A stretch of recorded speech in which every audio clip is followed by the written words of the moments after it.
أعوذ بالله من الشيطان الرجيم بسم الله الرحمن الرحيم الذين هم في غمرتهم ساهون صدق الله العلي العظيم. அல்லாஹ்வுடைய பெருக்கிருபையா இன்னைக்கு கிட்டத்தட்ட ஒரு 6 சூறாக்கள் ஓதப்பட்டுச்சு.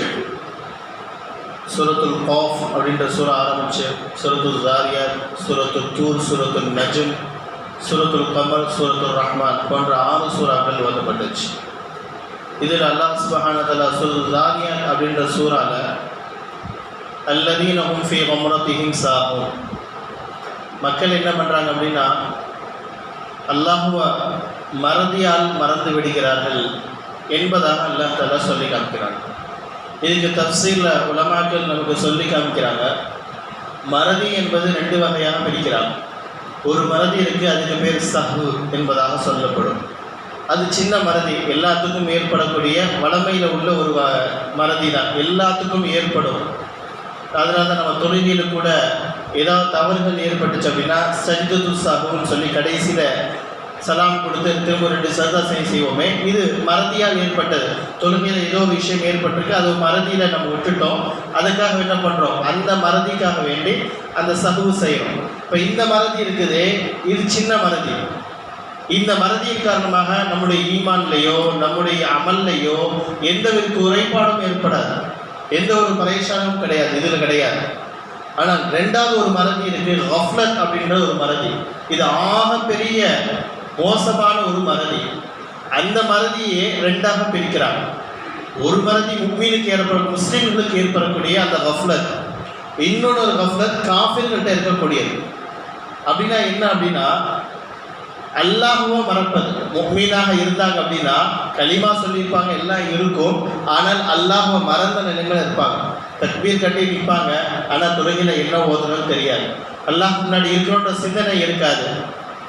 பாவமான செயல் செய்வோம், அல்லாஹ் நம்மோடு இருக்கிறான், அல்லாஹ் பார்க்கிறான் அந்த சிந்தனை இல்லாமல் முஃமின்கள் இந்த மாதிரி தவறுகள் செய்கிறாங்களே, இந்த மறதிக்கு பேர் கஃப்லத் என்பதாக சொல்லப்படுது. இந்த மறதி இருக்குது மோசமான ஒரு மறதி. இது ஒரு கட்டத்துக்கு போச்சு அப்படின்னா நம்மகிட்ட இருக்கக்கூடிய இந்த ஈமானை கூட பறிக்கக்கூடிய அளவுக்கு ஒரு மோசமான ஒரு மறதி. இதே மறதி தான் காஃபிர்கள்ட்டும் இருக்குது. காஃபிர்கள் என்ன பண்ணுறாங்க, முழுசா அல்லாஹ்வை மறந்த நிலைமையில் இருக்கிறாங்க. ஒரு வரலாறு, ஒரு சின்ன ஒரு இது சொல்லுவாங்க. நபியுடைய காலத்தில் நபியர்கள் தாவத்து கொடுத்து கொண்டு இருக்கும் பொழுது குஃபார்கள் என்ன செய்வாங்க அப்படின்னா, எப்படியாச்சும் நபியை வெளியூர் மக்கள் பார்த்துட்டாங்க, யாராவது பார்த்து பேசிட்டா உடனே நபியுடைய அந்த தோற்றம், நபியுடைய சூரத்து, நபியுடைய பேச்சு, நபியுடைய நடை, நபியுடைய வாழ்க்கை, இதை எல்லாம் பார்த்து என்ன பண்ணுறாங்கன்னா உடனே இஸ்லாத்துக்குள்ளே வந்துடுறாங்க. இதை எப்படியாச்சும் தடுக்கணும், எப்படியாச்சும் முட்டுக்கட்டை போட்டு தடுக்கணும். அதுக்கு என்ன பண்ணுறாங்க அப்படின்னா காஃபிர்கள் மக்காவுக்குள்ள வரைக்கும் எத்தனை நுழைவாயில் இருக்குதோ எல்லா நுழைவாயிலும் ஒரு கூட்டத்தை வச்சுட்டாங்க, ஒரு கேங் வச்சுட்டாங்க. அந்த கேங் என்ன பண்ணுவாங்க, அந்த கூட்டம் யார் யாரெல்லாம் மக்காவுக்குள்ள வராங்களோ அவங்கள்ட்ட உள்ள வரப்பே சொல்லிடுவாங்க, உள்ள ஒருத்தர் முகமதுன்னு இருக்கிற ஊருக்குள்ள அவர் பைத்தியக்காரர், சூனியக்காரர், என்னென்னலாம் சொல்லணுமோ எல்லாமே சொல்லுவாங்க. நபி எதெல்லாம் இங்கே சொல்லிட்டு இருக்கிறாங்களோ அதெல்லாம் இவன் சொல்லுவான். ஆனால் சொல்லிட்டு என்ன சொல்லுவான், நபியை பைத்தியன்னு சொல்லுவான், நபி ஒரு சூனியக்காரன். நீங்கள் அவருக்கு முன்னாடி போய் உட்கார்ந்தீங்கன்னா எப்படியாச்சும் உங்கள் மத மாற்றம் செஞ்சிருவார், உங்கள் மூளையை கழுவிடுவார் அப்படின்னு என்ன பண்ணுவான்னா சொல்லி சொல்லி சொல்லி வரக்கூடிய கூட்டத்தில் பாதி பேட்டை தடுத்துருவாங்க. ஆனால் ஒரு சிலர் என்ன பண்ணுவாங்க, இவங்க சொன்னாலும் பரவாயில்ல, அவர் எப்படி இருக்கிறார், நபியை பார்ப்பதற்காக வேண்டி வந்தவர்கள் நபியுடைய சந்திச்சு அதற்கு பிறகு சில பேர் என்ன பண்ணாங்க, நபியுடைய கைகளை பிடிச்சி இஸ்லாத்தை ஏற்றிருக்கிறாங்க. இப்போ இங்கே அல்லாஹ் தஆலா இந்த ஆயத்தின் மூலமாக என்ன சொல்ல வர அப்படின்னா, எப்படி குஃபார்கள் தீனை தேடி இஸ்லாத்தை தேடி அல்லாஹ்வை தேடி வந்தாங்களோ அதே பேர் ஒவ்வொரு மனிதர்களும் வரணும். குஃபார்களாக இருந்தாலும் சரி, முஷ்ரிக்கீன்களாக இருந்தாலும் சரி, முஸ்லீமாக இருந்தாலும் சரி, அல்லாஹ்வை தேட வேண்டும். அப்படி தேடல அப்படின்னா அது கஃப்லத்தில் போய் விடும் என்பதை அல்லாஹ் தஆலா இந்த ஆயத்தின் மூலமாக சொல்கிறான். சஹல் என்ற ஒரு சஹாபி இருந்தார். சஹல் என்ற ஒரு சஹாபி அவர் தன்னுடைய வாழ்க்கையினுடைய இஸ்லாத்தினுடைய ஆரம்ப கட்டத்தில் சொல்கிறாரு, ஒரு தடவை ஜுமா தொழுகைக்காக வேண்டி பள்ளிவாசலுக்கு வந்தார். பள்ளி ஃபுல்லாக கூட்டம், சரியான கூட்டம். இவர் கொஞ்சம் லேட்டாக தான் வந்தார். என்ன பண்ணுறாரு, இருக்கிற எல்லாத்தையும் தள்ளிட்டு நேராக முன்னாடி போய் முன்னாடி ஃபர்ஸ்ட் ஸ்டெப்பில் போய் உட்காந்துடுறாரு. உட்கார்ந்த கொஞ்ச நேரத்தில் அவருக்கு பீஷாப் அர்ஜென்ட் ஆயிடுச்சு, சுய தேவையே அர்ஜென்ட் ஆயிடுச்சு. இப்போ எப்படியாச்சும் போகணும், எந்திரிச்சு போனால் திரும்ப எல்லாத்தையும் கழிச்சிட்டு திரும்ப போகணும். அது சங்கடமாகி போச்சு. ஏற்கனவே எல்லாத்தையும் தள்ளிட்டு தான் முன்னாடி வந்தோம், திரும்ப தள்ளிட்டு எல்லாத்தையும் பின்னாடி போனால் எல்லாரும் ஒரு மாதிரி பார்ப்பாங்க. அது சங்கடமாக இருக்குன்னு பண்ணிட்டு என்ன பண்ணுறாரு, அப்படியே யோசிச்சுக்கிட்டே இருக்கிறாரு. இவர் எல்லாத்தையும் தள்ளிட்டு போய் முன்னாடி உட்கார்ந்தார்ல, உட்கார்ந்தோடனே வலது புறத்தில் ஒரு அழகான ஒரு வாலிபர் கம்பளியை போட்டு உட்கார்ந்துருந்தார்.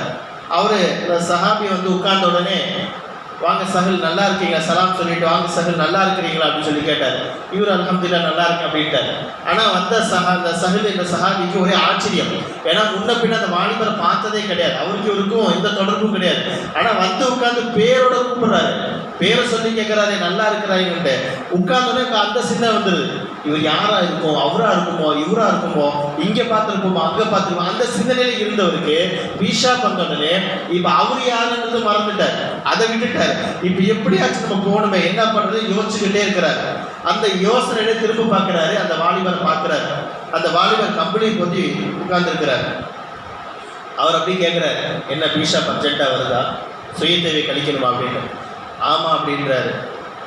உடனே என்ன பண்ணுறாரு, தான் போத்தின அந்த கம்பளி போர்வையை அப்படியே அவர் மேலே ஒரு போர்வை போத்துறாரு. போத்துன உடனே என்ன ஆகுது, அவர் எங்கே இருக்கிறாரோ அந்த நிலை அப்படி மாறி ஒரு வாசலுக்கு முன்னாடி படிக்கிறார். வந்து கதை கிடையாது, ஒரு படத்தில் உள்ள கதை மாதிரி இல்லை. போர்வையை போத்துறாரு. போத்துன உடனே என்ன ஆயிடுது, ஒரு வாசலுக்குள்ள முன்னாடி போய் நிற்கிறார். அந்த சஹல் என்ற சஹாபி முன்னாடி போய் நிற்கிறார். அப்படியே அவருக்கு ஆச்சரியமா இருக்குது. அங்கே நிற்கும் பொழுது ஒரு அசரி சவுண்டு வருது. ஒரு சஹல் அவர்களை நீங்கள் உள்ளே போங்க, அந்த வாசலுக்குள்ளே போங்க. உள்ளே போகிறார். உள்ளே போனால் ஒரு பேச்சு பண்ண மரம் இருக்குது, அது பக்கத்தில் சுய தேவையை கழிப்பதற்காக வேண்டி உண்டான ஒரு இடம் இருக்குது.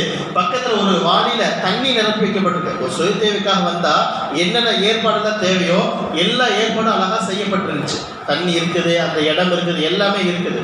இதை பார்த்துட்டு என்ன பண்ணுறாரு, போகிறாரு, தன்னுடைய சுய தேவை எல்லாத்தையும் முடிக்கிறாரு. முடிச்சுட்டு என்ன பண்ணுறாரு, அந்த தண்ணி எடுத்து வாயில் வச்சு பார்க்குறாரு. வாயில் வச்சா அவ்வளோ மிதமான ஒரு தண்ணி, அவ்வளோ டேஸ்ட்டாக இருக்குது. சுய தேவை கழிக்க வந்தவர் என்ன பண்ணுறாரு, அந்த தண்ணி பார்த்து அந்த டேஸ்ட்டை பார்த்துட்டு குளிக்க ஆரம்பிச்சிடறாரு. குளிக்கிறார். இதெல்லாம் குளிச்சு முடிச்ச உடனே திரும்ப ஒரு அசரி சவுண்டு கேட்குது. ஒரு சகலவர்களே, உங்களுடைய தேவைகள் எல்லாம் பூர்த்தியாச்சா, முடிஞ்சிச்சு அப்படின்னு சொன்னனே அந்த வாலிபர் போர்வை தூக்குறாரு. எந்த இடத்துல உட்கார்ந்து இருந்தாரோ அதே இடத்துல உட்கார்ந்துருக்கிறார். எந்த இடத்துல உட்கார்ந்து இருந்தாரோ அதே இடத்துல தான் உட்கார்ந்து இருந்தாரு. உட்கார்ந்து இந்த இடத்துல இருந்து என்ன பண்றாரு, ஒரு இடத்துக்கு போய் அந்த இடத்துல சுய தேவையை முடிச்சுட்டு குளிச்சு போட்டு திரும்ப அப்படியே அங்கேயே வந்திருக்கிறாரு. அவருக்கு என்ன பண்றது ஒண்ணு, நம்மளாதான் அப்படித்தானே இருக்கும், என்னன்னே புரியல அவருக்கு, என்ன நடக்குது, அதாவது கனவா நினைவா எங்க இருக்கிறோம் அப்படின்னு ஒண்ணுமே புரியாம இப்ப அந்த சிந்தனையிலே இருக்கிறார். என்னடா நடந்துகிட்டு இருக்கீங்க அப்படின்னு நான் நடந்துட்டு அப்படியே யோசிச்சுட்டே இருக்கிறார். தொழுகை முடிஞ்சு, தொழுகையில் அப்படியே சிந்தனை போய்கிட்டு இருக்குது. தொழுகெல்லாம் முடிஞ்சிருச்சு, ஜும்மா தொழுகை முடிஞ்சு. அந்த வாலிபர் போறாரு, எதிர்த்து போறாரு. இவரும் பின்னாடியே போறார். இவர் யாராக இருக்கணும் அப்படின்னு யோசிச்சுட்டு அதுக்கு பின்னாடியே போறார். போய்கிட்டே இருக்கிறார். ஒரு இடத்துக்கு போனோடனே அந்த வாலிபர் திரும்பி பார்க்குறாரு. இந்த சஹில் வரதை பார்க்குறாரு. என்னென்ன பின்தொடர்ந்து வரீங்களா? ஆமாம். எதுக்கு வரீங்க? நீங்கள் யாருன்னு தெரியல, என்ன பண்ணீங்கன்னு தெரியல, ஒன்றும் புரியல, என்ன நடக்குதுன்னே தெரியல. என்ன அப்படின்னோடனே, நீங்கள் பார்த்த விஷயத்த உங்களுக்கு ரொம்ப ஆச்சரியமாக இருக்கா? ஆமாம், ரொம்ப ஆச்சரியமாக இருக்கு. இப்போ என்ன வேணும் உங்களுக்கு? அந்த இடத்துல திரும்பவும் பார்க்கணும், அந்த இடத்துல திரும்பவும் பார்க்கணும். அப்படியே நீங்கள் திரும்ப பார்க்கணுமா? டக்குன்னு திரும்ப அதே ஒரு போர் போத்துறாரு. திரும்ப அதே இடத்துக்கு போயிடுறாரு. அதே மாதிரி அந்த வாசல் அதுக்குள்ளே போகிறாரு. அதே மாதிரி மரம், அதே மாதிரி தண்ணி, எல்லாத்தையும் பார்க்குறாரு. பார்த்து முடிச்சோன்னே ஒரு சவுண்ட் வருது, நீங்கள் பார்த்துட்டீங்களா? பார்த்துட்டேன். டக்குன்னு போர்வை எடுத்துறாரு. போர்வை எடுத்துட்டு அந்த வாலிபர் சொல்கிறாரு, சஹல் அவர்களே, உங்களுக்கு ஆச்சரியமா இருந்தால் இதுதான் உண்மை. நீங்க என்ன பண்ணுங்க, அல்லாஹ்வை தேடி போங்க, அல்லாஹுக்கு பயந்து வாழுங்க.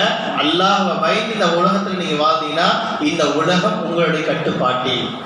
அல்லாஹுக்கு பயந்து அல்லாஹ்வை தேடினீங்கன்னா அல்லாஹ் இந்த முழு உலகத்தில் உங்களுடைய கட்டுப்பாட்டை கொண்டு வந்துடுவான் என்பதாக சொல்லி அந்த வாலிபன் அப்படியே அங்கிருந்து மறைஞ்சிடறார். கண்ணியர்களே, இந்த ஆயத்துடைய நோக்கம் என்னன்னா, அல்லாஹ்வை தேட வேண்டும். இன்னைக்கு நம்ம காலையில் எந்திரிச்சதிலிருந்து இரவு படுக்கிற வரையும் எல்லா விஷயத்தையும் தேடுறோம்.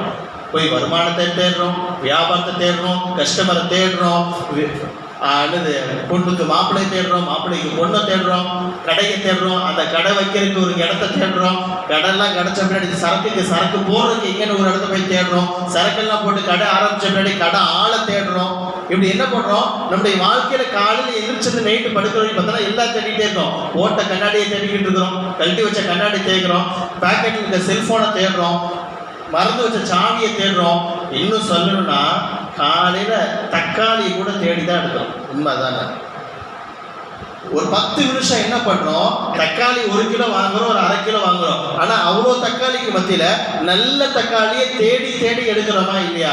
கண்ணியமிக்கவர்களே, சிந்திச்சு பார்க்கணும். உலகத்தினுடைய விஷயத்தை இவ்வளவு தேடி தேடி தேடி போறோமே, என்னைக்காவது நாம் அல்லாஹ்வை உட்கார்ந்து தேடி இருக்கிறோமா? அல்லாஹ்வை நம்ம தேடுறோமா? அதுதான் சொல்ல வராங்க இந்த ஆயத்தின் மூலமாக. அல்லாஹ்வை தேடினால்தான் நீ அல்லாஹ்வை அடைய முடியும். அல்லாஹ்வை தேடாம அல்லாஹ்வை அடைய முடியாது. உலகத்துடைய விஷயத்தை தேடாம நம்ம உலகத்தை அடைய முடியுமா? வீட்டில் உட்கார்ந்தா எல்லாமே நடந்து முடிஞ்சிருமா? வீட்டிலே உட்கார்ந்து இருக்கிறோம், எல்லா தேவையும் பரிபூர்ணமாமா? எதுவும் ஆகாது. சோம்பேறின்னு சொல்லிடுவாங்க, ஒன்றும் நடக்காது. நம்ம எந்திரிச்சு போய் தேடனா மட்டும்தான் நம்முடைய தேவைகள் பரிபூர்ணமாகும். நம்முடைய ஈமான், நம்முடைய இது எல்லாம் தீன், நம்முடைய அமல் எல்லாம் உறுதியாகணும். அப்படின்னா அல்லாஹ்வை அடையணும். அல்லாஹ்வை அடையணும்னா அல்லாஹ்வை தேடி ஆக வேண்டும். அல்லாஹ்வை தேடணும். கண்ணியங்களே, அதுக்கு தான் சொல்லப்படுது காலை மாலையினுடைய திக்ருகள் சொல்லப்படுது. ஒரு தக்காளிக்கு 10 நிமிஷம் ஒதுக்குறோம், ஒரு வெங்காயத்துக்கு 10 நிமிஷம் ஒதுக்குறோம், ஒரு மார்க்கெட்டுக்கு ஒரு 1/2 மணி நேரம் ஒதுக்குறோம். இதுக்கெல்லாம் ஒதுக்குறோம்னா ஒவ்வொரு நாளும் அல்லாஹ்வுக்காக எவ்வளவு நேரம் ஒதுக்குறோம்? ஒரு 1/2 மணி நேரம் ஒதுக்குனா நம்முடைய வாழ்க்கையில பெரிய குறை ஏற்பட்ட போதா? நம்முடைய வியாபாரத்தை நஷ்டமாக போதா? இல்லை நம்முடைய அன்றாட வாழ்க்கையில பெரிய பிரச்சனை வரப்போ போதா? இல்லை பெரிய உலகத்தினுடைய பெரிய பாதிப்பு ஏற்பட போதா? எதுவுமே ஏற்படாது. இருந்தாலும் நம்ம என்ன பண்றது? அல்லாஹ்வை தேடுவதில்லை, தேடுவதற்கு முயற்சியும் செய்வது கிடையாது. கண்ணிமிக்க அல்லாஹ் நல்லடியார்களே, அல்லாஹ் எந்த வாழ்க்கையை கொடுத்தானோ அந்த வாழ்க்கையை கொண்டு அல்லாஹ்வை தேடணும். அல்லாஹ்வை தேடி அல்லாஹ்வை அடைந்து விட்டால் இந்த உலகம் நம்முடைய கைகளுக்கு வந்துடும். இதுதான் சஹாபாக்கள் செஞ்சாங்க. சஹாபாக்கள் உலகத்தின் பக்கம் ஓடவே இல்லை, உலகத்தின் பக்கம் போகவில்லை. அவுலியாக்கள், வலிமார்கள் யாரும் இந்த உலகத்தை தேடி போல, இந்த உலகம் அவர்களை தேடி வந்துச்சு. ஏன்? அந்த எல்லாரும் வலிமார்கள், அஸ்ஹாபுகள் எல்லாம் என்ன பண்ணாங்க? அல்லாஹ்வை தேடி போனாங்க. அல்லாஹ் எல்லாம் அவங்கள பின்தொடர்ந்து வர வச்சுட்டான். நாய் வாலாற்ற மாதிரி எல்லாம் வந்துச்சு. உமருடைய பைத்துல் முகத்தஸுடைய சாவி அவங்க காலடியில் வந்து விழுந்துச்சு. எல்லா சஹாபாக்களுடைய காலுக்கு கீழே வந்து இந்த உலகம் விழுந்துச்சு. அப்பையும் சஹாபாக்கள் அதை மதிக்காம தட்டிட்டு போனாங்க. ஏன்? அவங்களுடைய ஒரே நோக்கம் அல்லாஹ்வை அடைய வேண்டும். அல்லாஹ்வை அடைந்ததை மட்டும்தான் இந்த உலகம் வெற்றி, மறு உலகம் வெற்றி. எனவே அல்லாஹ் சுப்ஹானஹு வ தஆலா அடையக்கூடிய பாக்கியத்தையும், குறிப்பாக அல்லாஹ்வுடைய ரிலாவையும், அல்லாஹ்வுடைய லிகாவையும், நபியுடைய ஷஃபாஅத்தையும் அல்லாஹ் தஆலா நமக்கு தந்தல்வானாக. ஆமீன் ஆமீன். வாஹிதவன் அல்ஹம்துலில்லாஹி ரப்பில் ஆலமீன்.